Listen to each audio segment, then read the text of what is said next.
Olá, internet! Sejam muito bem-vindos a mais um vídeo aqui no canal. Como é que vocês estão? Vocês estão bem? A família tá de boa? Tá todo mundo seguro? Eu espero que sim. Se não tiver e precisar trocar uma ideia, quiser conversar assim comigo, pode mandar pergunta na página, pode mandar mensagem na página que eu vou responder vocês, tá? Eu leio todas as mensagens. Vocês veem que tem um coraçãozinho lá, eu respondo todo mundo. Então não precisa ficar tipo, não sei se ele vai me responder. Pode dar.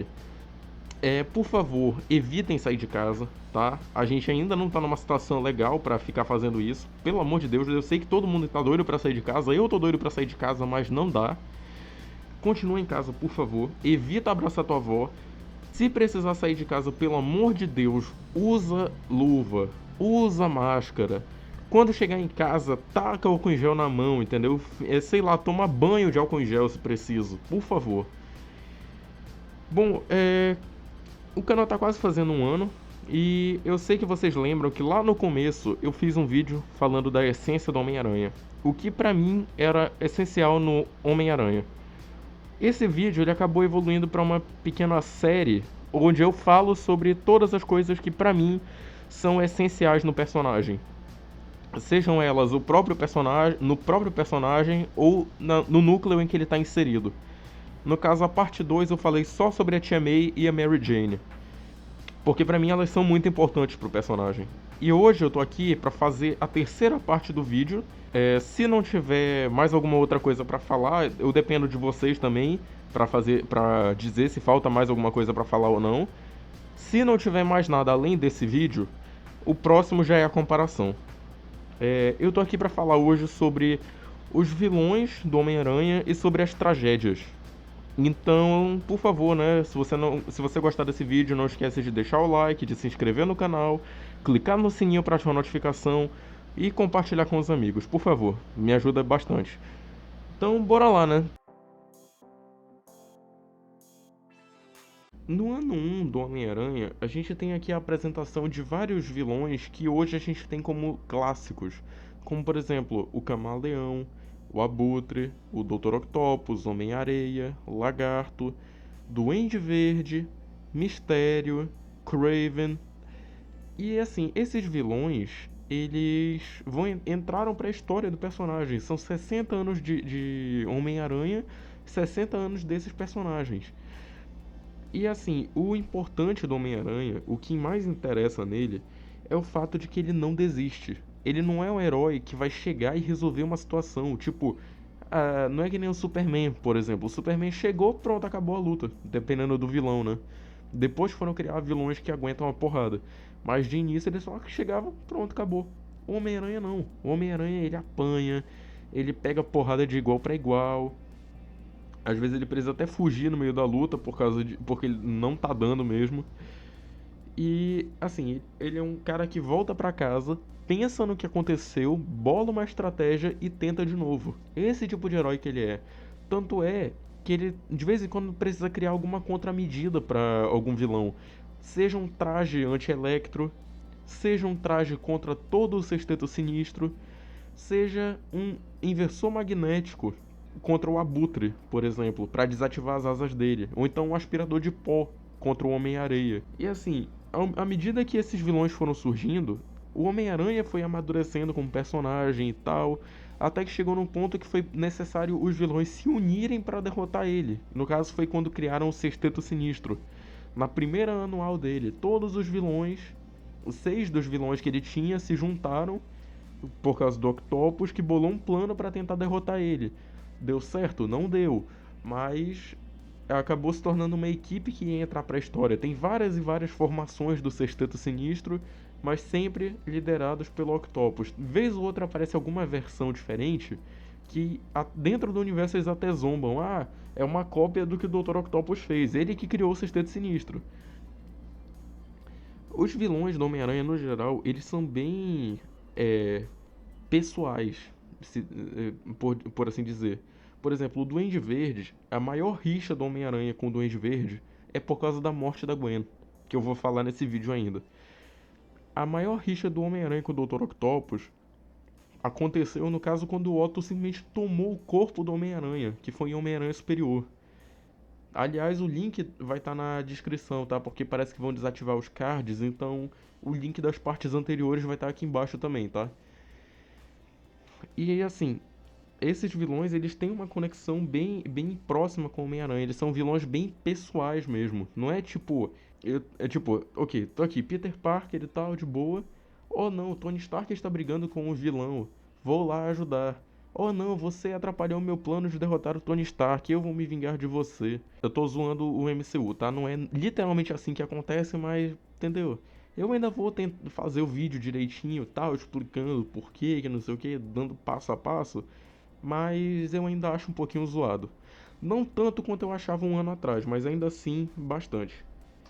Mas enfim, e esses vilões eles vão se mostrando cada vez mais intensos e malignos assim, à medida que os anos vão passando. Então assim, eles são vilões que são bem íntimos do personagem e a gente vai estar vendo cada um deles aqui na sua devida parte. Não estão todas as lutas aí, são só algumas das que estão envolvidas com alguma tragédia pessoal, tá? Cara, o George Stacy, ele é um policial, né, pai da Gwen, e a morte dele foi de um jeito muito estranho. Porque assim, o Peter, ele tava lutando contra o Dr. Octopus e tal, tava passando por muita pressão em casa, na faculdade e tal, então ele tava uma pilha de nervo. De vez em quando ele tinha uns blackouts assim e não sabia por quê. Ele teve a ideia de lutar contra o Dr. Octopus, já que a teia dele não funcionava, ele teve a ideia de implementar alguma coisa, algum dispositivo elétrico assim na composição da teia dele para dar curto nos tentáculos e fazer eles se baterem. E quando ele vai testar esse composto na luta, ele dá curto nos tentáculos do Otto, o Otto é desequilibrado. Nesse desequilíbrio do Otto, ele acabou destruindo uma chaminé. Adivinha quem tava lá embaixo? Um garotinho, um garotinho. Lembra do Homem-Aranha 1 que todo mundo fala: "Ah, aquele moleque é retardado, ele tá lá parado e aquele negócio tá caindo na direção dele. Olha que moleque idiota". É exatamente isso que acontece aqui. O moleque tá lá parado e a chaminé caindo. E ele lá: "Ah, legal, a chaminé". O Capitão Stacy vê aquilo e ele tenta ser o herói do garoto. Ele corre com o máximo que ele consegue, empurra o moleque dali. Ele consegue salvar o garoto. Só que ele não consegue se salvar. Ele desmaia, fica bem mal. O Peter chega, depois de derrotar o Octopus, né, tal. Ele desce, ele tira o Capitão Stacy dos entulhos, desesperado, cavando, cavando. Ele recolhe o Capitão Stacy e sai levando pro hospital. Só que como é que fica na cabeça de todo mundo? O Homem-Aranha é um assassino, porque depois que matou o policial, ainda recolheu ele pra garantir que ele ia morrer sem atendimento. E as últimas palavras do Capitão Stacy pro Homem-Aranha são as seguintes: Peter, eu sei que você é o Homem-Aranha, eu já sabia tem um tempo. Na verdade, eu acho que eu sempre soube. E eu queria dizer uma coisa: a Gwen, ela te ama muito, então cuida dela por mim, por favor. Quer dizer, você é um Homem-Aranha, você é a única pessoa que eu confio que seja capaz de fazer isso. Por favor, proteja a minha Gwen. O Peter, ele via o Capitão Stacy como um amigo. Ele gostava bastante do Capitão Stacy. Então, ver o cara morrer ali nas mãos dele, sendo culpa dele indiretamente, cara, isso pesou pra ele. Só que, ok, ele cuidou, ele fez o que o Capitão Stacy pediu de cuidar da Gwen, né? Só que isso não ia durar muito. Afinal, logo em seguida veio. Assim, o Peter ele lutou contra o Norman Osborn por muito tempo, até que em uma dessas lutas o Norman acabou perdendo a memória. E ele esqueceu que ele era o Duende Verde, ele esqueceu de tudo o que tinha a ver com o Duende Verde. Ele esqueceu até a identidade do Peter. Só que em algum belo momento assim, o Harry teve uma experiência ruim com drogas e ele começou a meio que odiar o Peter por achar que o Peter tinha participação nisso e não sei o que e tal. Ele começou a recobrar a consciência. Ele foi lembrando de todas as informações assim de uma vez. E ele lembrou que o Peter era um Homem-Aranha. Nisso ele teve a brilhante ideia de se vingar do Peter por ter tirado tudo dele e tal, e por ter colocado o Harry na droga, como matando a Gwen Stacy. Ele invadiu o apartamento da menina, sequestrou ela, levou pro topo da ponte do Brooklyn. Lá chegou o Homem-Aranha pra salvar ela. E por muito tempo teve essa dúvida, mas ela morreu aonde exatamente? Na queda ou ela já estava morta quando chegou na ponte? Muita gente tentou amenizar dizendo que não era culpa do Peter. Só que mais recentemente teve um retcon na HQ que dizia que ela morreu da queda. E é um pouquinho pior porque antes a gente só tinha ela caindo, o Peter jogando teia e ela quebrando o pescoço, certo? Ok, já é ruim por si só. Só que agora tem ela repensando toda a vida dela, desde o momento em que ela, na ponte, ouviu que o Peter era o Homem-Aranha. E ela sai repensando daquele momento até chegar Crack. Cara, é tenso, é muito tenso. Porque o Peter, ele fica sem rumo. Porque, tipo, é a Gwen, é a minha namorada, ela morreu. E a culpa é minha. Eu matei a minha namorada. A única garota que eu já amei na minha vida tá morta. E a culpa é minha. Não. A culpa não é minha. A culpa é do Duende Verde. Esse desgraçado trouxe ela pra cá e matou ela. Ele descobre onde o Duende Verde tava. E, cara, ele vai pra cima com sangue nos olhos. Ele moeu o Duende Verde na porrada. E ele só não matou porque o Norman pegou e chamou o planador dele pra acertar o Peter. O Peter só desviou. O Norman morreu empalado. Foi isso. E daí o Peter ia viver o resto da vida dele se culpando pela morte da Gwen. E tipo, sofrendo pela Gwen, mesmo a Gwen estando morta. No dia do casamento dele, ele subiu na ponte do Brooklyn pra falar com a Gwen. Tipo, falar com a Gwen. Depois pegou uma foto dela e ficou lá. A noite pensando, pois é, Gwen, eu te amava, mas agora eu tô indo casar com outra. Tem Homem-Aranha Azul também, que é ele relembrando a época de ouro assim, do namoro dele. É uma história bem triste, bem dolorosa de se ler. Eu recomendo bastante pra vocês. A saga do clone. Então, ela começa na edição 129, só que o evento principal mesmo é na edição 143 a 150. A 129 ela serve de introdução tanto pro Chacal, propriamente dito, que é o vilão principal da história, quanto do Justiceiro. Porque a princípio, o Justiceiro ele ia ser um vilão do Homem-Aranha, mais um vilão do Homem-Aranha. Só que aí, a Marvel viu que ele tinha um potencial gigantesco e pensou o seguinte, ok, a gente vai pegar esse personagem, vai reaproveitar ele em outras histórias e vai dar um retconzinho aqui pra dizer que, na verdade, ele foi convencido pelo Chacal de que o Homem-Aranha era um vilão. O que é um negócio bem plausível até, já que a polícia não gostava dele na época. Mas, enfim. Na edição 143 em diante, o Homem-Aranha, no caso o Peter Parker e o Robbie Robertson, eles precisam ir pra Paris porque o Jameson foi sequestrado por um vilão chamado Ciclone. E, tipo, ele foi feito de refém, pediram como é que é? Pediram aquela grana que tu pede quando tu tem um refém. Eu esqueci o nome agora. Estorno, não? Cacete, eu esqueci. Enfim, continuando. Eles levam o dinheiro lá do sequestro, né? Só que como o Peter foi junto, o Homem-Aranha coincidentemente estava por lá. Mas isso não é o foco da história. O Homem-Aranha, no caso, derrota o Ciclone, eles resgatam o Jameson e voltam pra Nova York. É aqui que começa o negócio. O Peter chega no apartamento dele. Pô, legal, essa viagem foi difícil, mas pelo menos agora eu tô me dando bem com a Mary Jane. Eu acho que a gente vai evoluir pra um relacionar... Gwen? Peter, oh meu Deus, Peter.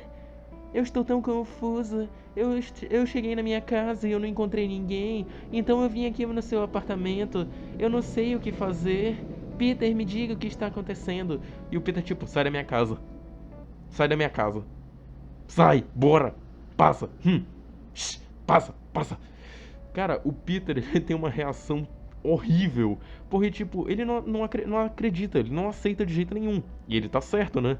Tipo, eu vi ela morrer. Eu senti a pulsação dela. Como é que é possível que ela tá aqui na minha porta? Parabéns, Peter. Parabéns, você finalmente surtou. Finalmente a sua mente foi embora. Sua sanidade foi pro lixo. Você finalmente surtou. parabéns. E tipo, ele fica estressado, ele não sabe o que fazer. A tia May desmaia por causa da Gwen, porque ela tava andando na rua com a tia Ana, a tia da Mary Jane e tal. Ela vê do outro lado da rua, Ana, Ana, quem é aquela menina ali? Ana, ah, meu Deus. É a Gwen Stacy? Não, isso não é. Não é. Ela passa mal, ela tem tipo um mini AVC, alguma coisa, aquelas doenças assim, sabe? Quando tu fica muito assustado e tu desmaia. Aí ela ficou um tempão internada no hospital. Quer dizer, algumas edições só. Enfim, continuando. Aí, quando o Peter vai visitar a tia May no hospital, que ele descobre que ela tava doente, né, e tal. Ele chega lá, a Gwen tá lá e todo mundo tá tipo, oh, é a Gwen, ela voltou, oh minha nossa. E o Peter, galera, sai de perto, eu tenho certeza que essa daí não é a Gwen, não é possível. É quando o Ned Leeds vira pra ele e fala, Peter, eu fiz todos os exames possíveis, eu fiz toda a investigação e eu tenho uma coisa pra te contar. Tem essa Gwen aí, né? E tem uma outra Gwen que tá enterrada, só que eu não sei como isso. Saga do clone. Eu não sei como tem uma Gwen que tá viva e uma Gwen que tá morta. Uau! Será que existiam duas Gwens por aí durante todos esses anos? É meio leso até se parar pra pensar, mas de qualquer forma, pra época era muito uau, surpreendente, sensacional. Ok.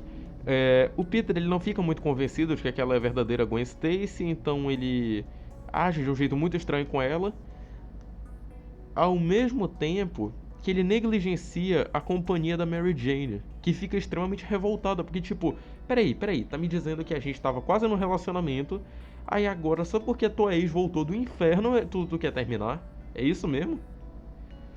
E o Peter tipo, eu não sei, porque não é a Gwen, como que eu vou dizer pra mulher que eu não amo mais tanto ela assim porque ela morreu?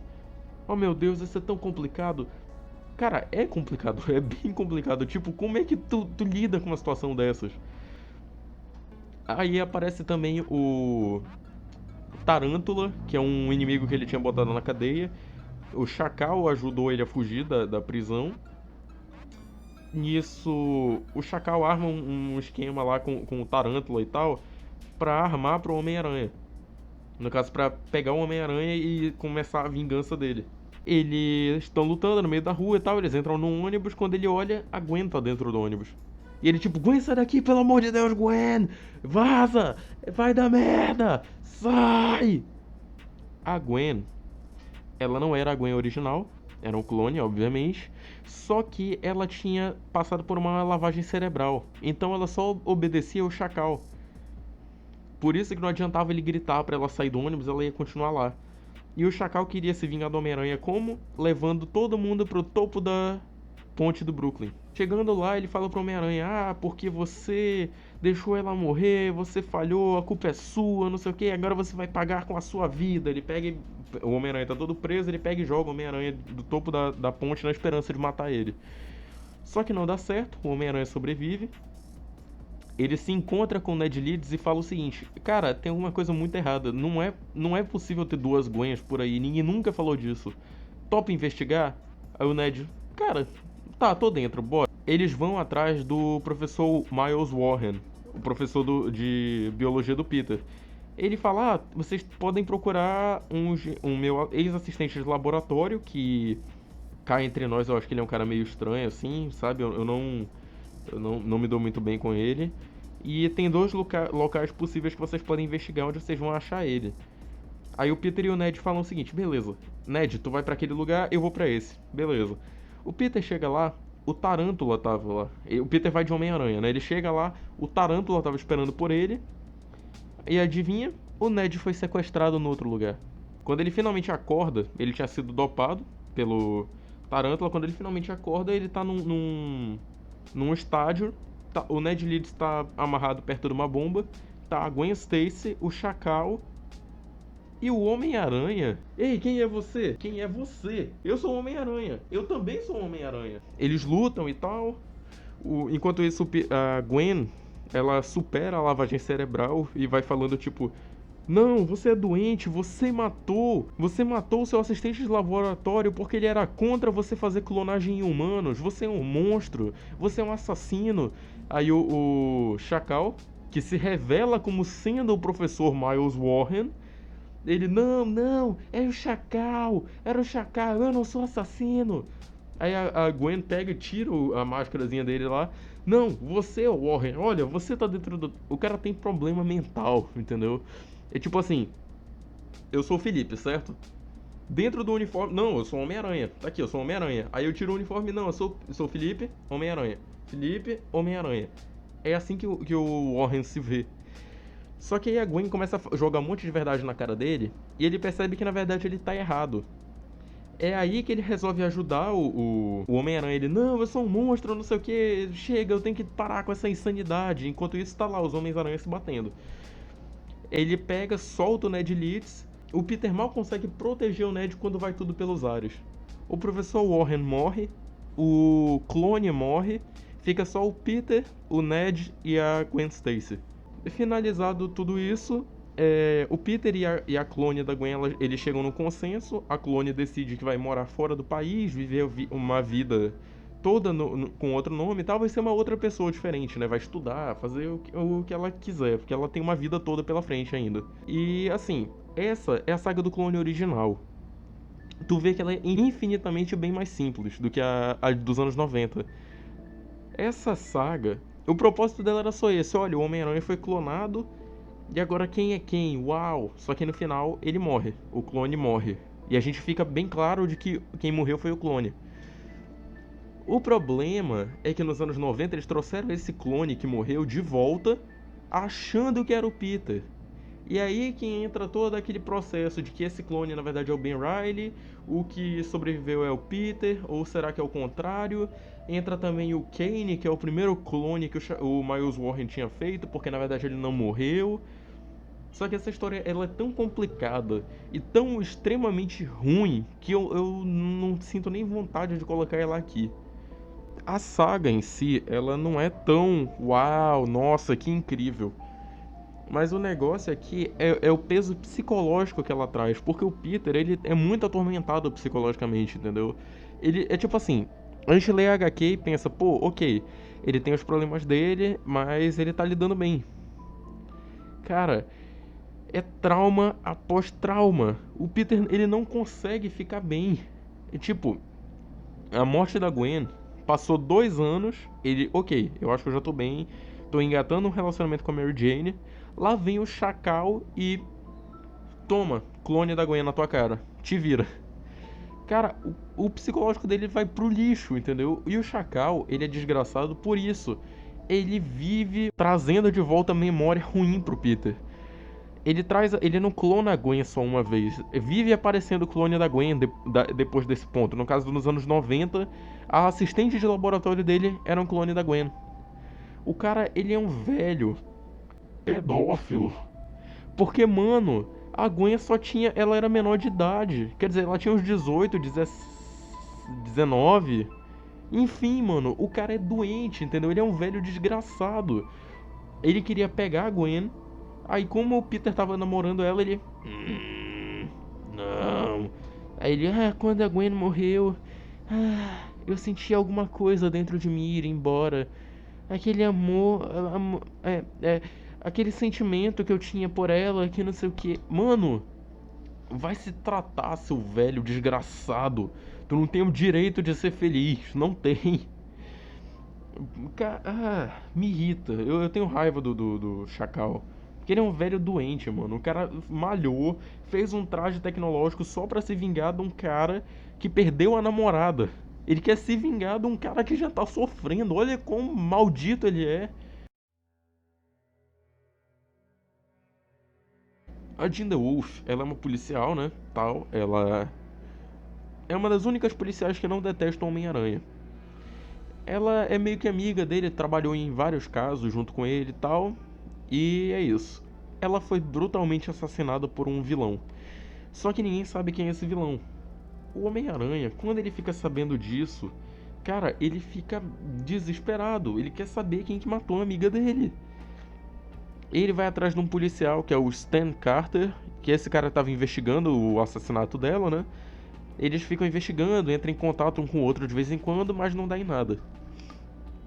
Enquanto isso, o Demolidor, ele tá defendendo uns caras que atacaram um conhecido do Peter, que no caso é o inquilino da Tia May. Nessa época ela tinha uma pensão. Ele começa a se questionar sobre esses caras. Tipo, o que eu tô fazendo na minha vida? Eu tô defendendo bandido. Eu sei que esses caras são criminosos. Por que eu tenho que defender eles? E o juiz do caso, que é amigo dele, fala: Olha, Matthew, em algum ponto da tua vida tu vai começar a se acostumar com isso. Espera aqui rapidão que eu vou fazendo tal coisa e eu já te encontro pra gente almoçar. O Demolidor é o único personagem dessa história que ele é o primeiro a ter contato direto com o Devorador de Pecados. Ele tava ali pra matar o Horus, que é o juiz. E ele consegue matar o Horus e fugir. Quando ele foge, ele vai pro meio da rua, tipo, não, tá tudo bem, eu só tô matando pessoas que pecaram. Você que não pecou, você não precisa ter medo, eu só mato pecadores. Isso o cara falando, gritando no meio da rua com uma 12 na mão. Então, né, dá pra imaginar que o pessoal não ficou necessariamente calmo. Ah, meu Deus! Não! Ah! Ah! Quando o Peter vê isso, ele é obrigado a abandonar a Tia May e o Ernie, que era o senhorzinho que tava com eles no tribunal. Só que aí o cara ainda pega a escopeta pra atirar no Peter, só que o Peter desvia, então um civil acaba morto. Peter fica tipo, ok, agora já passou do limite. Ele vai pra cima com tudo, quase derrota o Devorador de Pecados. Quando ele olha no cinto do cara, tinha o distintivo da Jean the Wolf e o martelinho do juiz que ele tinha acabado de matar. Isso desestabiliza o Peter completamente. Ele começa a apanhar do Devorador de Pecados. Ele ainda fica preocupado porque ele olha na multidão, ele vê a Tia May jogada no chão e ele fica na dúvida se ela foi baleada ou só derrubada. E o Devorador de Pecados acaba fugindo. O Homem-Aranha fica tipo, pô, esse cara fugiu. Tá, beleza, mas eu vou cuidar da Tia May e depois eu vou atrás desse cara. Até que um policial deu uma dica pra ele, cara. No caso, o Stan, que era o policial que tava conduzindo o caso da Jean the Wolf. Cara, seguinte, vai na casa dela. De repente, tu pode achar alguma coisa que a gente não viu. O Peter vai lá e ele só consegue descobrir o seguinte: a The Wolf, ela gostava bastante dele. Tipo, bastante, entendeu? Tinha recorte de jornal dele, tinha foto dele, tinha matéria envolvendo a Gata Negra que ela mandou cortar. Ela tirou a Gata Negra da história. Enfim, ela gostava muito do Homem-Aranha. E isso só deixa o Peter mais frustrado ainda. Mas ele não consegue encontrar nada relevante. O Devorador de Pecados, ele acaba matando um padre. E aí gera uma repercussão gigantesca. Ah, não, quem é esse cara misterioso, conhecido como Devorador de Pecados? Quem é esse cara que não sei o que, tal. O Peter, ele vai atrás do Rei do Crime pra tentar descobrir quem é esse cara. E o Rei do Crime fala o seguinte: ah, legal, a Jean the Wolf morreu, eu não gosto de policial. Ah, legal, o Horus morreu, eu também não gosto de juiz. Mas eu sinto muito pelo padre. Porque quando uma figura religiosa como um padre morre, as cidades tendem a ficar polarizadas. E é muito difícil controlar uma cidade polarizada. Faz o seguinte, eu te dou um conselho. Vai atrás dos bandidos, vai atrás, anda pela marginalidade. Faz que nem o teu amigo Demolidor, bate na porta. Ele veio aqui e bateu na porta. Por que tu teve que invadir e apagar meus seguranças? O Peter, ele teve que sair batendo em uma porrada de gente do submundo. Saindo na porrada com um monte de gente. Não encontrava uma informação. Ok, ele vai pro Clarim Diário, né, trabalhar. Chegando lá, o Devorador de Pecados tá procurando o Jameson. E adivinha? O Jameson não tava lá. Ele viajou pra uma convenção em uma outra cidade junto com o Ned Leeds. Ele ia estar fora por bastante tempo. Só que o Devorador de Pecados não sabia disso. Ele não sabe quem é Jonah Jameson. Então o Robbie consegue se passar por Jonah Jameson e o Peter apaga ele. O cara vai preso e todo mundo... Ah, pegamos o Devorador de Pecados, pegamos o Devorador de Pecados. É um cara chamado Greg que ele tem problemas mentais. Ele fala que as vozes estavam falando com ele, mandaram ele matar o padre, mandaram ele cometer outros crimes. E que faziam semanas que ele estava tentando contar pro padre que ele ia matar ele. Só que o padre não ouviu e ele acabou matando. O Demolidor, quando ele vê aquela cena, ele só pega e chama o Homem-Aranha pra um canto e fala o seguinte: Esse cara não é o Devorador de Pecados, tá? É um outro cara se passando por ele. Eu não sei quem é o verdadeiro, mas com certeza não é esse cara. E o Homem-Aranha fica tipo, como assim? Nessa época, eles ainda não eram os amigos que eles são hoje. Então, um não sabia direito os poderes do outro. E aí o Peter, tipo, ok, eu acho que é válido ouvir o que ele tem pra falar. Eles vão até o apartamento do Greg e lá eles descobrem o seguinte: o apartamento dele era parede com o apartamento de uma outra pessoa. Adivinha quem? Stan Carter, o mesmo policial que estava cuidando do caso da Jinda Wolf. Ele era o verdadeiro devorador de pecados. Só que aí tu me pergunta, beleza, mas como é que o Greg chegou na história? O armário onde o Stan guardava o uniforme, a escopeta e as coisas dele de devorador de pecados era bem onde ficava a cama do cara do outro lado da parede. E ele gravava tudo que ele fazia ou que ele ia fazer. Só que no que ele ficava falando, o Greg ouvia da cama dele achando que eram as vozes na cabeça dele, porque ele realmente é esquizofrênico. Até que chegou um belo dia que o Greg não aguentou, pegou um pé de cabra, arrebentou a porta da casa do vizinho, entrou lá e pegou o uniforme. Que foi quando ele atacou o Clarim Diário. Por isso que o Peter conseguiu derrubar ele tão fácil. O Greg, ele não tem poderes. Ele não tem força ampliada nem resistência aumentada. O Carter tem. Por quê? O Carter, ele passou por um experimento da SHIELD. E nesse experimento, testavam drogas artificiais que não causassem dependência. Só que deu pau no programa e ele acabou ficando perturbado. E aí ele achou que a SHIELD tava brincando com a vida das pessoas, que não sei o que tinha que ser todo mundo preso, que era todo mundo criminoso, não sei o que, blá blá blá. Só que ele fugiu e ele meio que estabilizou a insanidade dele depois de alguns dias. E aí ele virou policial. E aí ele tinha um parceiro, só que quando esse parceiro foi morto, ele enlouqueceu de vez. Ele matou a Jinder Wolf porque ele quis, matou o juiz porque o juiz passava pano pra criminoso, matou o padre porque o padre era contra a pena de morte e queria matar o Jameson porque o Jameson ele era contra vigilantes mascarados. Ele tinha ido na casa do Jameson porque enquanto o Greg foi no Clarim Diário, o Carter sabia onde o Jameson morava e ele foi lá pra matar o Jameson. Só que quem tava lá? A Beth e a Marla. A Marla Jameson, esposa do Jonah. Porque na época, porque como eu falei, o Jameson tinha viajado. O Peter chega lá, cara, ele bate tanto no Stan, bate tanto que ele quase mata. Ele só não matou o Stan porque o Demolidor tirou ele de cima. Ele já tinha apagado o cara, só que ele continuou batendo. O Demolidor teve que tirar ele de cima, mudar o foco da luta e apagar o Homem-Aranha. E ele só conseguiu porque o Peter tava abalado emocionalmente. Porque se o Peter tivesse normal, ele tinha ganho. E aí, ok. O Devorador de Pecados foi preso.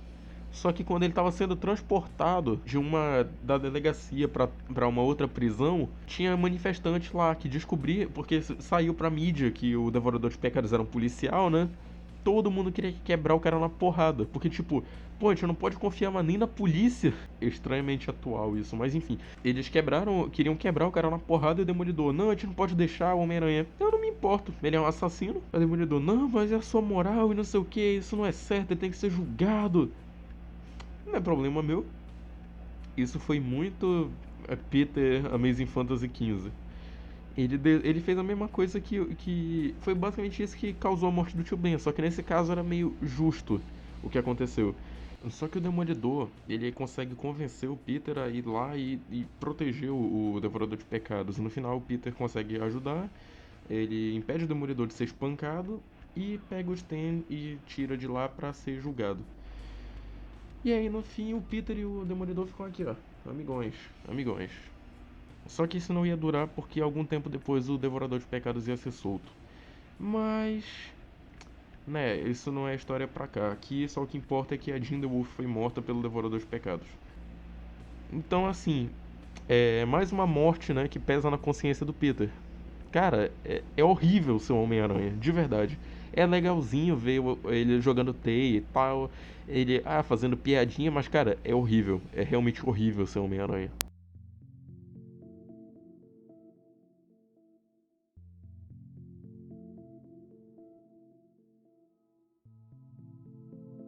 A última caçada de Kraven, ela Até então eu achava que era só uma história normal, tipo, ah não, é de boa. Só que aí eu vim reler ela pra fazer o vídeo, porque eu tava fazendo e eu acho que tem alguma coisa errada. Eu peguei pra reler ela antes de fazer essa parte aqui, e cara, ela é de longe a melhor história do Homem-Aranha. Sério mesmo, sério mesmo. Primeiro a gente tem que entender que o Kraven, ele é um cara tradicional da Rússia, ele segue os preceitos russos de honra, de ética e da moral, os bons costumes, etc. da Rússia. E ele é extremamente revoltado com o fato de que esse sistema ele veio abaixo quando entraram os Lenins e os Trotskys, como ele mesmo fala na história. Então ele e a família dele foram obrigados a mudar para os Estados Unidos.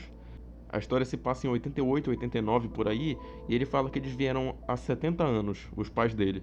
Ele, propriamente dito, eu não sei quantos anos tinha, então eu chuto que alguma coisa, ou ele tem 60 ou ele tem 80, alguma coisa assim. Só que ele usa tantas ervas e poções e outras coisas ritualísticas da selva que tu olha e tu jura que ele é um cara de 50 e poucos, entendeu? Mas ele é bem mais velho do que aparenta. E assim, ele é extremamente traumatizado porque quando eles saíram da Rússia, eles tiveram que abrir mão de tudo que eles tinham. Eles vieram pra América com uma mão na frente e outra atrás. Eles não tinham absolutamente nada. E por algum motivo a mãe dele teve tipo um surto, assim, ela acabou sendo internada. Ele vive repetindo essa frase durante a história. Diziam que minha mãe era insana. Diziam que minha mãe era insana. Só que não especifica exatamente o que aconteceu com ela. Ele dá alguma fala assim que exemplifica um pouco isso, só que não é literal, é tipo, não, ela foi parar no manicômio. Ela foi fazer tal coisa. Ela se suicidou. Ele não fala desse jeito. Ele fala, ah, dizem que ela se matou, mas não sei o que, blá blá blá. O Kraven, por causa desse trauma com a mãe dele, ele dedicou a vida dele à caça. Ele acreditou que a sociedade como um todo, a civilização, ela era corrupta, ela não funcionava. Ele encontrou a honra e a paz verdadeira na selva, então ele se tornou um caçador. E ele fez isso por bastante tempo na vida dele, o suficiente para ele se tornar tipo um aristocrata, assim, ele virou um burguês quando ele voltou para América. Ele passou muito tempo na savana africana, muito tempo nas selvas por aí. Ele virou um caçador por contrato e tal. Ele cobrava caro pra caramba pra pegar animais que ninguém conseguia pegar. E ele era muito bom no trabalho dele. Até que um belo dia, a Dona Aranha estava subindo pela parede e ela derrubou o Kraven. É isso aí, o Kraven foi derrotado pelo Homem-Aranha. E não foi só uma, foram inúmeras vezes. Só que assim, o Homem-Aranha, ele não é o tipo de herói que ele bate num vilão e acabou. Não, ele faz piada, ele humilha, ele zomba os caras e tal. E isso mexeu com o Kraven. Claro, esse resultado desse negócio dele sentir alguma coisa, a gente só vai ver na última caçada. Nas histórias anteriores, ela não é tão trabalhada assim, mas isso acontece. E ele fala isso na história. A aranha zombou de mim. Eu preciso provar meu valor pra aranha. O Kraven, ele não consegue lidar com o fato de que ele foi derrotado por um cara comum. Ele, o maior de todos os caçadores, foi derrotado por um cara numa roupa colante. Então ele cria esse alvo invisível, que é a aranha, para justificar a derrota dele. Tipo assim, não tem como ter sido um cara. Não, isso é a aranha. O espírito da aranha está me desafiando. Eu preciso me provar superior. A aranha, a mesma que tirou minha mãe de mim, a mesma que tirou a Rússia do seu eixo. Eu preciso derrotar a aranha e provar que eu sou digno de ser um caçador. Então, o que ele faz? Ele vai atrás do Homem-Aranha, que já está lidando com os seus próprios problemas. No caso, o Peter ele tá lidando um pouco com a própria mortalidade. Por exemplo, ele vai visitar um cara que é o Joe Face, que é um cara que morreu. E antes disso, o Ned Leeds tinha morrido.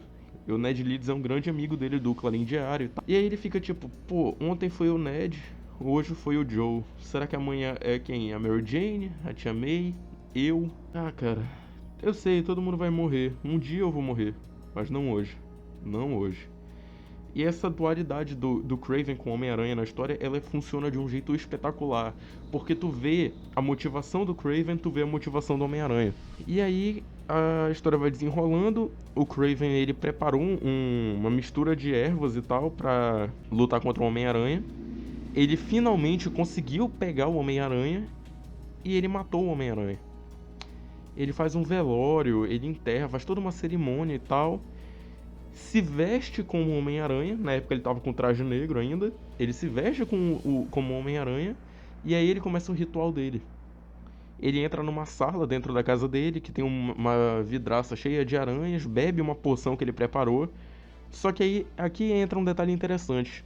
Enquanto a parte de caçador dele fica tipo, isso, beba, você tem que provar pra si mesmo que você é um caçador. Vamos, derrote a aranha, derrote aquele ser que sempre subjugou você. A parte homem dele fica, cara, por que eu tô fazendo isso? O que eu tenho que provar? Eu não preciso me provar pra ninguém. Você quer o quê? Provar pro seu pai que você é um caçador digno? Você não precisa fazer isso, olha ao seu redor. Você já provou. Deixa ele ser quem ele é. Eu não quero fazer isso, eu tenho tanto medo. Cara, eu tô com medo, eu não quero fazer isso. Ele finalmente toma a erva e luta contra uma aranha imaginária. É tipo assim, ele criou na cabeça dele que o maior inimigo dele era o espírito da aranha.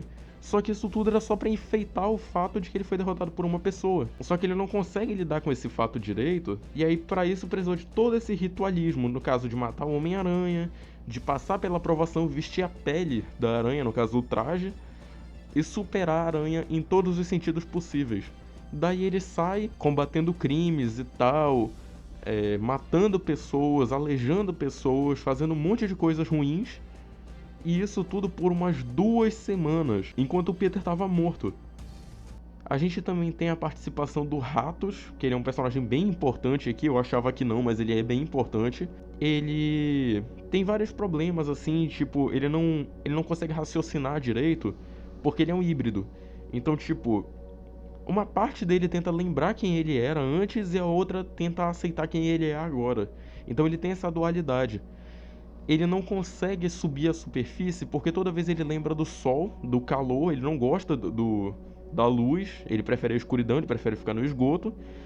E ele odeia tanto o Homem-Aranha quanto o Capitão América. E ele vive falando pra ele mesmo, eu vou subir e eu vou conseguir ficar lá fora, eu vou provar que eu ganho deles. Ele fica nessa o tempo todo até que uma hora ele finalmente consegue subir, começa a fazer vítimas. No mesmo período que o Kraven tá por aí como Homem-Aranha, o Ratos tá fazendo vítimas por aí. Enquanto isso, o Peter ainda estava morto.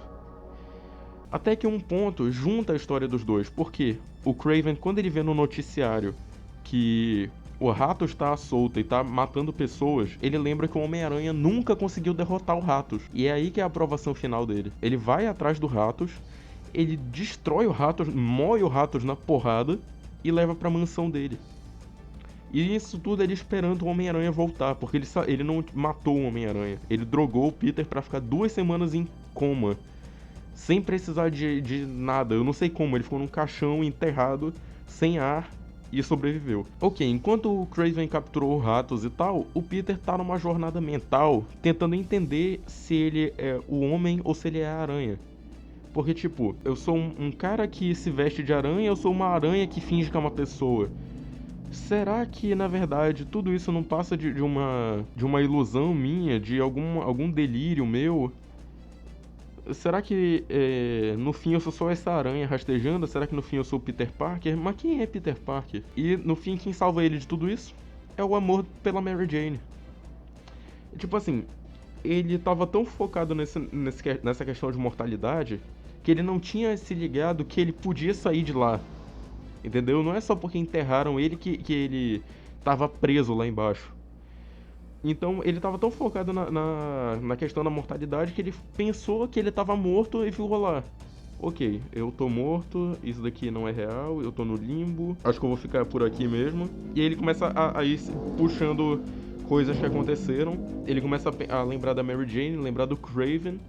E ele pensa, não, eu não vou deixar esse cara me derrotar, eu vou sair dessa, eu vou encontrar a Mary Jane mais uma vez. Força de vontade dele é tanta que ele consegue fugir do caixão, mesmo enterrado ele arrebenta o caixão e sai cavando na terra até chegar na superfície.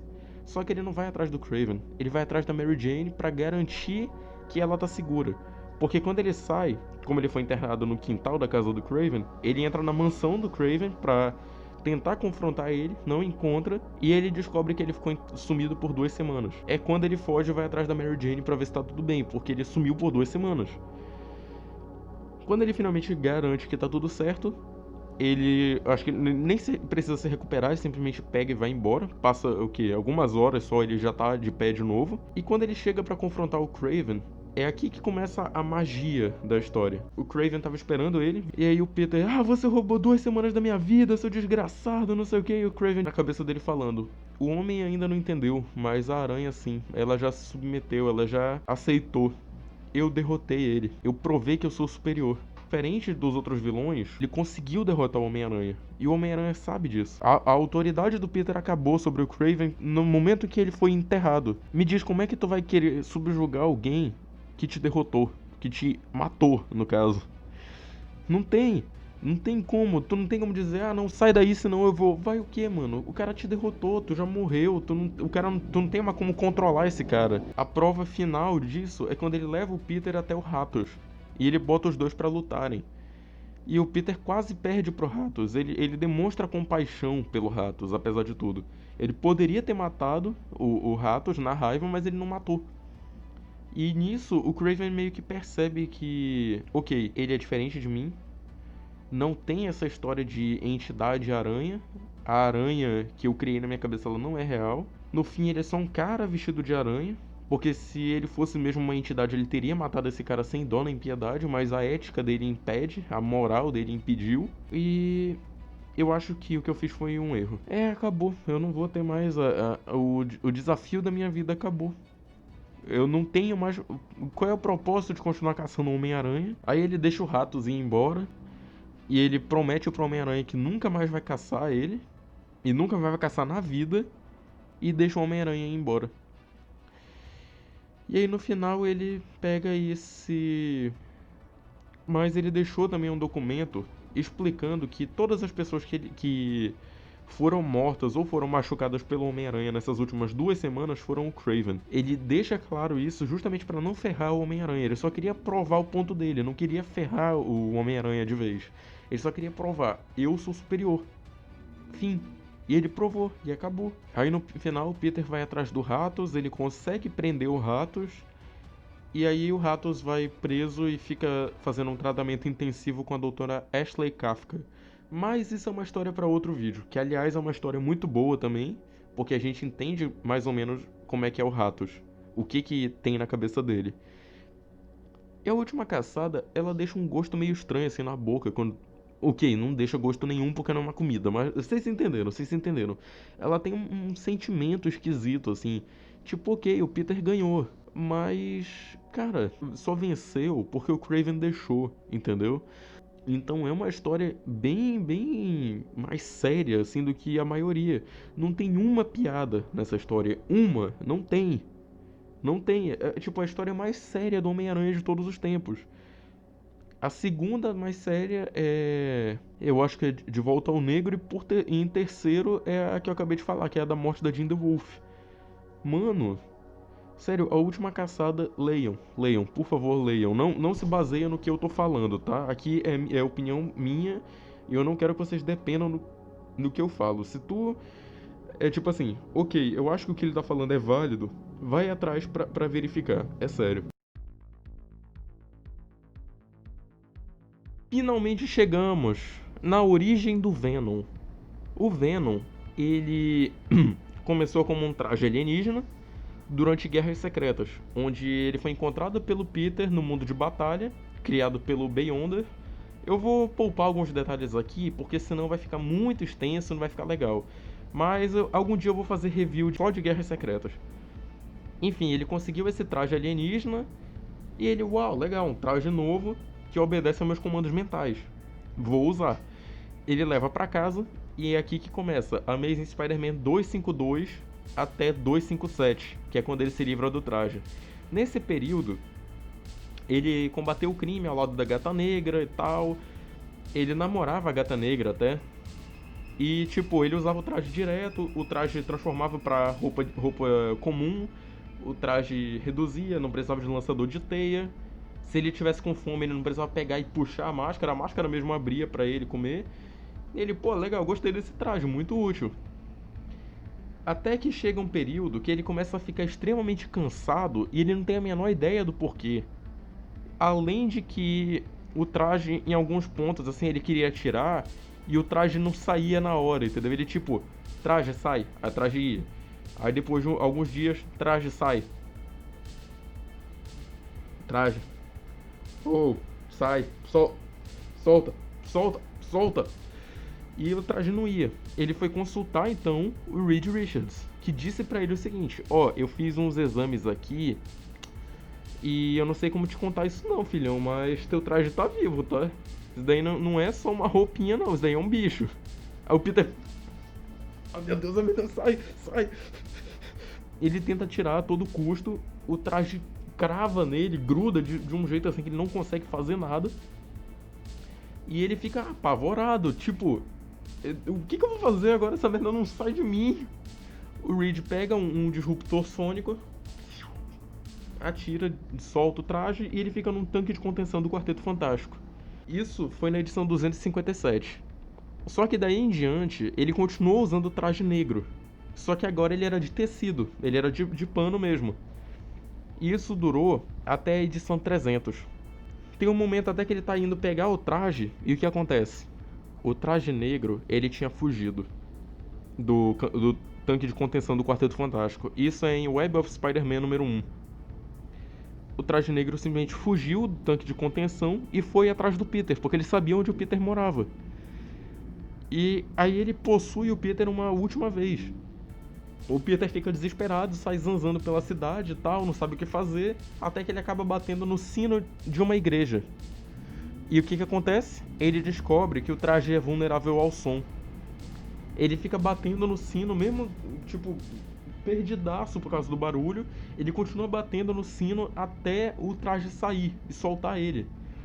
Tipo, ele faz isso tanto que o nariz dele começa a sangrar. E ele, tipo, não, eu não vou parar. Essa merda tem que sair de mim, pelo amor de Deus. Solta! E ele finalmente se livra do traje negro. Só que ele continua usando a roupinha, né? A meleca mesmo, o simbionte, ficou na igreja. E ele continuou usando o traje preto de pano até a edição 300. E é nesse período que rola a última caçada de Kraven, inclusive, que eu falei no vídeo no trecho anterior. Na edição 300, ou melhor, na edição 299, nós somos apresentados a um vilão, que é o Venom. Esse cara, ele quer vingança contra o Homem-Aranha. Só que a gente não sabe exatamente por quê. Ele invade a casa do Peter, vai atrás dele, procurando, não acha só a Mary Jane, que fica apavorada, e ele vai embora. O Homem-Aranha decide ir atrás dele, no caso na edição seguinte, até que eles acabam se encontrando, o Homem-Aranha já com o disruptor sônico, porque ele sabia que ia precisar. E quando eles finalmente se encontram, o Peter descobre que era nada mais, nada menos do que Ed Brock. Mas quem é Ed Brock na vida do Peter? Era um colunista. Ele não era rival de jornal como aparece no filme, entendeu? Eles não tinham essa rixa no Clarim Diário. O cara era de um jornal diferente e é aqui que conecta com a morte da Capitã Jean the Wolf. O Ed Brock, ele entrevistou um maluco que disse que era o Devorador de Pecados. E o Ed, ele fez toda uma redação, um artigo enorme falando sobre o cara, sobre o caso. Nossa, olha a minha exclusiva, não sei o que, pá, publicou. Não durou uma hora, ele tava na rua. Sabe por quê? O Homem-Aranha desmascarou o verdadeiro Devorador de Pecados e não era aquele cara que o Ed tinha feito o artigo sobre. Era um outro cara. É tipo assim, o cara que ele escreveu era maluco. O verdadeiro Devorador de Pecados era um policial. Não tinha nada a ver. E aí a carreira do Ed foi pro lixo, ele foi desacreditado, foi demitido do jornal que ele trabalhava. Tudo deu errado pro pobre menino Ed. Ele foi pra igreja porque ele tinha tido alguns pensamentos que a religião dele proíbe, que eu tenho medo de falar aqui, senão o YouTube vai censurar. Mas enfim, quando ele chega na igreja, ele reza, pede perdão e tal. ele encontra o simbionte. Lembra de Web of Spider-Man número 1 que eu acabei de falar? Que o Peter se separa do simbionte lá dentro da igreja? O simbionte encontrou um novo lar, o Ed. Toda aquela dor, toda aquela angústia foi substituída por ódio contra o Homem-Aranha. E aí eles se enfrentam, tal, o Homem-Aranha sai na porrada. No fim ele consegue vencer o Ed é levado lá pra Torre do Quarteto Fantástico pra ficar em contenção também. Só que eventualmente ele acaba fugindo, mas não nessa edição. E nisso, ele volta pra casa e ele acaba atacando fogo no traje dele. Por quê? Porque a Mary Jane, ela não conviveria mais com aquilo. Foi um pânico muito grande pra ela. Porque o símbolo do traje negro é o mesmo símbolo que agora é do Venom. Entendeu? Ela não consegue. Ela não ia conseguir viver olhando pro lado todo dia pensando no bicho que quase matou ela. É bem compreensível até. O Harry, ele. Nessa época ele tinha acabado de se tornar o Duende Verde. Ele estava tendo alguns surtos assim mentais por causa da pressão que ele estava sentindo de ter que assumir a empresa do pai. E ele tinha constantes flashbacks com o pai dele e tal. Ele ficava vendo o fantasma do pai dele e tal. E essas coisas estavam mexendo com ele, porque ele era muito abusado psicologicamente pelo pai dele, entendeu? Tipo, você é um fracassado, você não consegue, você não presta pra nada. Olha o Peter consegue, por que você não consegue? E o Harry, ele tentava a todo custo provar que aquilo era mentira. Nisso, ele começa a tomar o soro que acabou transformando o pai dele no Duende Verde. E ele acabou virando uma segunda versão do Duende Verde que não era tão potente assim quanto a original. Só que foi perturbando ele cada vez mais. Até que chegou num ponto que ele simplesmente surtou. Ele chegou pra Mary Jane e falou: Olha, é o seguinte, não se preocupa, eu não vou te atacar. Eu não vou atacar a Tia May. Eu só quero o Homem-Aranha. Eu só quero matar o teu marido. O negócio não é contigo, não se preocupa. E aí, ele fica atormentando o Peter 24 horas por dia. Até que chega num ponto que o Peter não aguenta mais. E eles acabam se confrontando. O Harry tinha plantado bomba no apartamento deles, onde ele morava e tal, ele queria matar o Peter, só que tinha gente dentro, no caso a Mary Jane e o filho dele. Ele fica tipo, não posso, eles vão morrer junto com a gente, Peter, eu não consigo, eu não sei o que. O Peter, vai, você consegue, eu acredito em você, você é o único que tem chance de tirar eles daqui a salvo. Vai, Harry, eu confio em você, você é o único herói que a gente tem agora. O Harry salva todo mundo, depois ele volta pra salvar o Peter e ele acaba morrendo. E é uma cena interessante a morte dele, porque tipo, no fim tá só ele e o melhor amigo dele. É uma morte assim bem poética, tipo, o cara tudo que ele queria era ser uma boa pessoa, entendeu? Era ter as coisas dele e tal. E aí, no fim, quem tá lá com ele? O amigo dele. O Peter sempre teve lá pra ele. Então, lembra lá atrás que o Homem-Aranha ele deixou de usar o uniforme preto porque a Mary Jane tinha medo? Aqui ele voltou por necessidade, mas eu já chego lá. Depois de Guerra Civil, a identidade do Peter foi exposta e tal, só que aí ele trocou de lado, então agora ele é procurado pelo governo e é conhecido publicamente. Ele vive fugindo agora, ele mora em. É tipo assim: ok, hoje a gente vai passar a noite nesse motel aqui, amanhã eu não sei. E ele, a Mary Jane e a Tia May. Só que como a identidade dele agora é pública e ele tem muitos inimigos, os caras abriu a temporada de caça ao Homem-Aranha. No caso aqui, um matador de aluguel tá de olho neles. E ele tava pra matar o Homem-Aranha. Ele apontou a arma pra matar o próprio Homem-Aranha. Só que ele errou o tiro, porque o Peter desviou de última hora. Adivinha quem que pegou o tiro? Na Tia May. O sangue do Peter ferve. O ódio sobe. Ele ignora tudo que ele tá vendo. Cara, sabe o que ele faz? Ele arremessa um jipe no prédio. Ele joga o jipe com tudo. Ah! O Jeep fica cravado lá um mês, eu acho. Aí o Peter ele não vai atrás do cara de imediato porque a Tia May tá sangrando, né? Ele pega a Tia May no braço e sai correndo, jogando teia pra tudo quanto é lado, até chegar no hospital. Ele arrebenta a janela do hospital, ele larga ela na cama e fica esperando alguém vir atender. Aí é quando realmente começa a parada do traje negro. Ele volta pro local onde teve o tiro. Ele acaba encontrando uma mira de sniper. Vai atrás do cara que trafica esse tipo de sniper. Pra ir atrás do cara que distribui esse tipo de mira de sniper. Pra por fim ir atrás dos caras que compraram desse traficante que pegou de outro cara. Aí é quando ele finalmente pega o traje negro. E ele fala: Eu parei de usar esse traje muito tempo atrás porque pra mim ele passava a imagem errada. Mas agora ele passa exatamente a mensagem que eu quero. As regras não se aplicam mais. Mano, mano, ele vai atrás dos caras, ele não tá nem aí se tá quebrando braço, se tá quebrando perna, se tá fraturando, se o cara tá com dor. Ele não liga, ele simplesmente não liga. Só que quando ele finalmente encontra o atirador, é tarde demais, porque que manda um cara que trabalha pro mandador do crime matou o atirador. O Homem-Aranha coloca um rastreador nele, corre pro hospital pra ver se o cara vai sobreviver, só que o cara acaba morrendo e ele perdeu a pista dele. Só que o cara que ele rastreou deu mole. E aí ele acaba achando o cara e descobre quem era o mandante do crime. O Wilson Fisk. O Rei do Crime, mano, eu achei sinistro a participação do Rei do Crime nessa história, porque, tipo, ele. Ah, olá, Sr. Parker, o que eu posso fazer por você hoje? É o Peter, você pode morrer. Ele. Morrer, Sr. Parker? Me deixa explicar como é que o mundo funciona. Existem pessoas que morreriam por mim e pessoas que morrem por minha causa. Morrer é uma coisa que eu não posso fazer. Mas, já que o que o senhor quer é vingança, né? Então, pode vir. O rei do crime, mesmo estando preso, ele manda em todo mundo dentro da cadeia. Beleza, ele tinha dinheiro pra caramba dentro da cela dele. Ele fala pra um dos policiais que ele comprou o seguinte: Ó, eu gosto muito de ti, toma aqui esse saco de dinheiro. Isso daqui tipo, uma pequena amostra do meu tesouro. Toma, distribui e suborna todos os guardas que tu puder. Todos eles, pra olharem pra qualquer lugar essa noite. Simplesmente ignorar o que vai acontecer aqui hoje, tá bom? E o guarda pega a grana e tal. Ok, que mais? O Fisk, traz o meu uniforme. O cara, ele sabia que o Peter tava indo atrás dele, porque o Peter falou que ia matar ele. Então ele queria fazer um pequeno espetáculo. Todos os presos assistindo enquanto ele destruía o Homem-Aranha.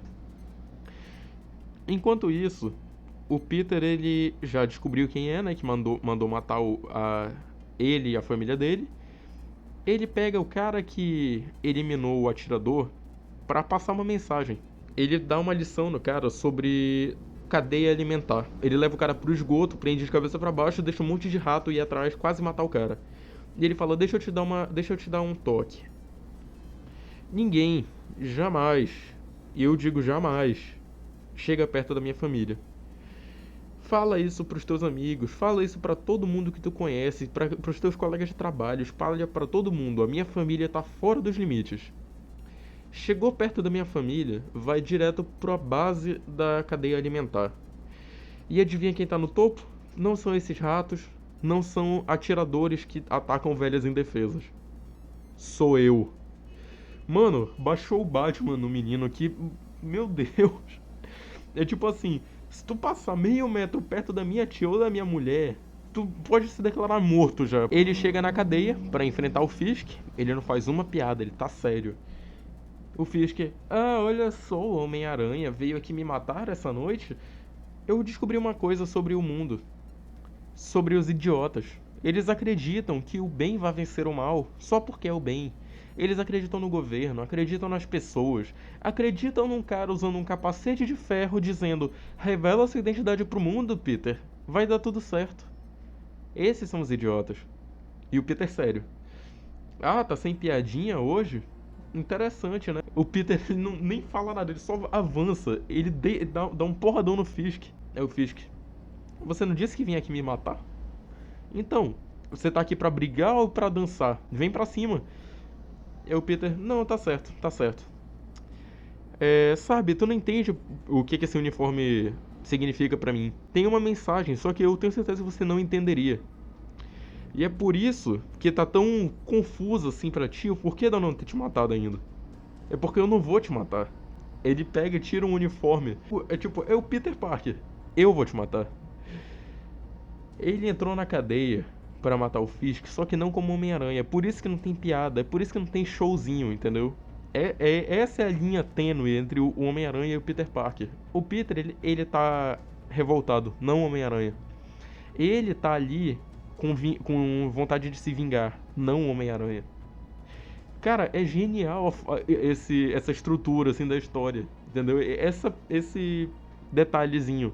Claro, tá explícito lá e tal, mas é muito brilhante. E ele vai pra cima do Fisk e tal, arrebenta ele na porrada, fala pro Fisk: Ah, você entra, você faz as coisas que faz, convence as pessoas que você é intocável, de que você está acima de todo mundo. Então, eu vim aqui te provar que você tá errado. Aliás, você disse: Ah, por que você não me mata logo? Eu vou deixar uma coisa bem clara. Eu não tô aqui pra te matar hoje. Eu disse que eu ia te matar, e eu vou, mas não é hoje. Porque eu sei que o que você mais preza no mundo é o seu orgulho. E eu vi que. E você sabe que ele foi ferido hoje. Eu sei que ele foi ferido hoje. Todo mundo aqui viu que você foi derrotado. Isso pra mim já é suficiente. Você vai viver com essa dor pelo resto da sua vida, sabendo que você foi humilhado. Que você foi derrotado. Agora eu te digo uma coisa: se a minha tia morrer, eu volto aqui pra acabar com o serviço. E tu sabe que não vai ter ninguém no mundo que vai conseguir me impedir de fazer isso. Se eu fosse você, Sr. Fisk, eu rezava pra ela sobreviver. Se bem que eu acho que você não tá numa conta muito legal com o cara lá em cima, né? Te vejo por aí. E ele vai embora, mano. O Fisk se arrumou, botou terno, subornou guarda, soltou todos os presos pra todo mundo assistir ele dar um sova no Homem-Aranha. E ele apanhou. Cara, é sério, tem uma parte que dá agonia que ele pega o Fisk pela banha, mano. O uniforme, a roupa dele tá toda rasgada, ele pega o Fisk pela banha pra segurar. Mano. E aí ele volta pra perto da Tia May e tal, fica esperando, e ela não melhora de jeito nenhum. Até levar a Tia May pra um outro hospital, porque aquele já não tava dando porque ele tava sem grana, ele e a Mary Jane. Essa história, ela tá ligada diretamente com a história que vem a seguir, que é Um Dia a Mais. Eu não vou fazer uma introzinha bonitinha e tal, porque eu só quero dar uma pincelada rápida aqui em Um Dia a Mais. Basicamente, o Peter ele já tá sem opção, sem esperança, ele já não sabe mais o que fazer. Ele recorre ao Tony Stark. Porque, afinal, aquilo meio que é culpa do Tony Stark. O cara convenceu o Peter a expor a identidade dele pro mundo e acabou desencadeando na tia dele sendo baleada.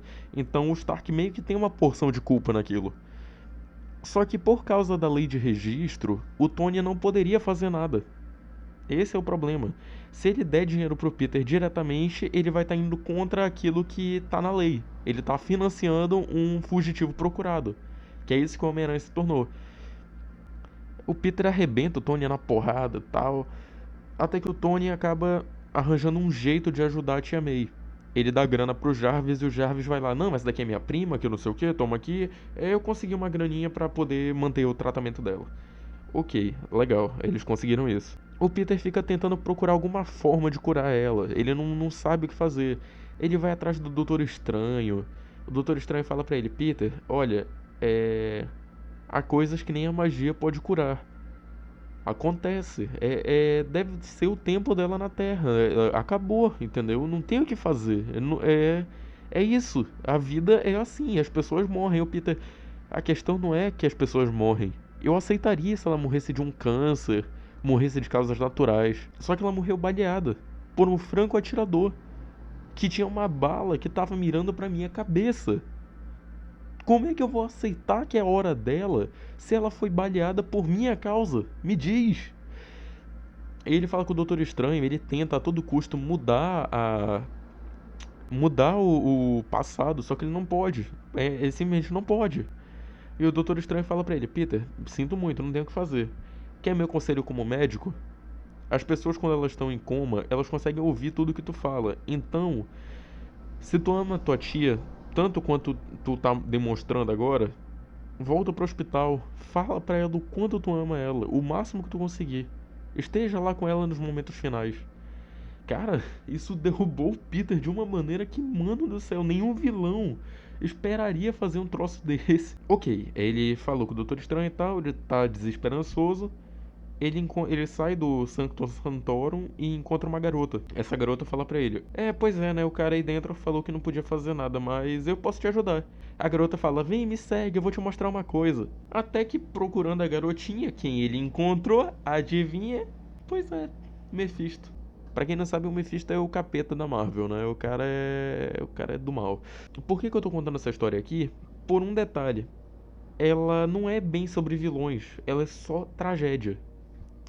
O Mephisto, ele quer levar o casamento em troca da saúde da tia May. Só que em compensação, ele não ia apagar a identidade do Peter. Só que aí a Mary Jane convenceu ele como: cara, é o seguinte, apaga a identidade dele porque ele não vai topar esse pacto contigo. Se eu convencer ele a fazer isso, aí sim ele vai topar. O Mephisto, ok, beleza. Eles topam o pacto. Antes de fechar o acordo, ele simplesmente fala: ah, então lembra daquela garotinha que o Peter seguiu até aqui?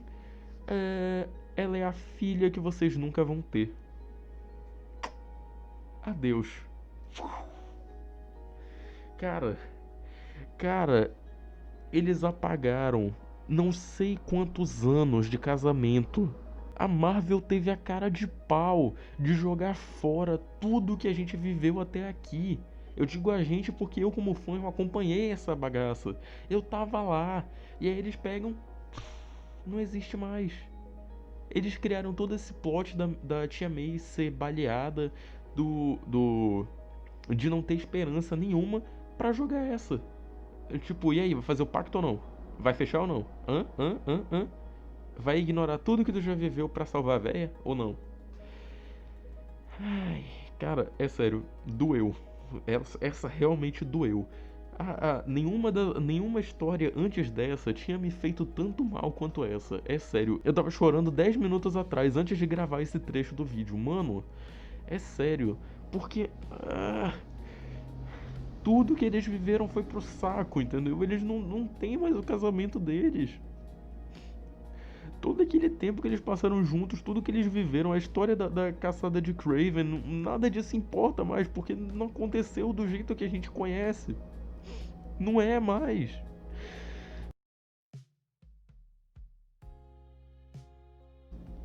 Então, nesse vídeo a gente aprendeu que vilões estão diretamente ligados a tragédias. Alguns dos piores vilões do Homem-Aranha são o Duende Verde, o Venom e o Dr. Octopus. Porque o Dr. Octopus, ele tem planos megalomaníacos e o fato do Homem-Aranha ser quase tão inteligente quanto ele, talvez até mais, frustra ele bastante a ponto de ele sempre tentar algum plano novo, não sei o que, ser sempre megalomaníaco. E acaba resultando em embates mentais assim super equilibrados. Enquanto que o Duende Verde, ele já parte para um ramo mais pessoal. Porque o Duende Verde, ele é sádico. Ele só quer ver o Peter sofrer. Tem um arco inteiro dele nos anos 2000 que ele sequestrou o Peter e tentou fazer o Peter ceder pro lado dele. Virar vilão e, tipo, ser adotado pelo Duende Verde. Claro, eu vou explicar esse arco em algum outro vídeo futuro e tal. Mas, tipo, o Norman, ele é manipulador, ele quer controlar o Homem-Aranha. E é por isso que ele odeia tanto o Peter, pelo fato do Peter ser quem ele é. Ser o Homem-Aranha, no caso, ter todo esse poder, toda essa possibilidade, e mesmo assim ele escolher fazer a coisa certa. Isso acaba com o Duende Verde. E no caso também o fato do Peter ter destruído a empresa, ter destruído o nome dele, a reputação dele, quebrado um monte de outras coisas dele. E enfim, isso fez ele acabar matando a Gwen Stacy. No caso do Venom, eu não expliquei lá atrás, né? Mas o que acontece? Ele é um vilão que tá próximo assim de uma tragédia pelo fato de que mais pra frente ele descobre quem o Peter é. E aí ele fica numa situação bem mais familiar, assim, entendeu? Ele não envolve só o Peter, ele envolve a Mary Jane, envolve a tia May. Fica um negócio, assim, muito agoniante. Porque, tipo, ok, eu boto essa roupa colorida, eu saio na porrada com algum maluco na rua. Só que quando eu volto pra casa, eu quero só me encontrar com a minha família, ficar de boa. Aí quando ele chega em casa, ele olha pela janela, lá vem um maluco de 3 metros de altura, todo trincado assim. Peter Parker, eu vou te destruir. Mano, não dá, simplesmente não dá. O, o Rei do Crime também tornou isso pessoal quando ele resolveu mandar matar o Peter e a família dele. Então, assim, vocês perceberam que o vídeo ele não é só sobre os vilões e tal, é sobre a pessoalidade que eles trazem nas histórias, né? Pra mim, isso tudo é essencial no Homem-Aranha. O quanto as lutas acabam se tornando pessoais. O quanto a vida de herói interfere na vida pessoal do Peter e vice-versa. Porque sempre que o Peter faz alguma coisa como Homem-Aranha, acaba refletindo na vida pessoal dele. No caso, ele ter derrotado o Duende Verde como Homem-Aranha ocasionou na morte da Gwen. E a morte da Gwen, namorada do Peter Parker, ocasionou na criação do Chacal, que era professor do Peter. Entendeu? Então, assim, tá tudo muito ligado. E esse é um detalhe que é muito importante de ser explorado em qualquer mídia que seja. A vida pessoal do Peter nunca vai estar em equilíbrio com a vida dele como Homem-Aranha.